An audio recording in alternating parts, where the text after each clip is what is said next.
ఆపదలో ఉన్న సాటి మనుషులకు ఆపన్న హస్తం అందించడమే మానవత్వానికి అర్థమని కొత్తపేట శాసనసభ్యులు బండారు సత్యానందరావు అన్నారు.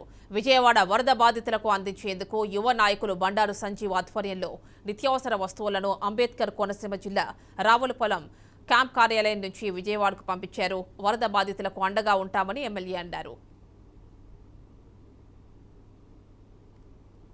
ప్రాంతాల్లో సంభవించినటువంటి వరదల నేపథ్యంలో బాధితులను ఆదుకోవడం కోసం కొన్ని నిత్యావసర వస్తువులు వారికి అందించడం కోసం నేడు పంపించడం జరుగుతూ ఉంది. ఆ సందర్భంగా వాటి నుంచి 4 వాహనాల్లో ఈ రోజు ఇప్పుడు బయలుదేరుతూ ఉన్నాయి. బియ్యం 5 కేజీల చొప్పున 10 టన్నుల బియ్యం 2000 పొట్లాలుగా ప్యాక్ చేసి క్వాలిటీ బియ్యం 5 కేజీలు చొప్పున 2000 పొట్లాలు, కూరగాయలు 7 టన్నులు 2000 మందికి సరిపడా 4 కేజీల చొప్పున కూరగాయలు 2000 మందికి అందే విధంగా ప్యాక్ చేసి పంపించడం జరుగుతుంది.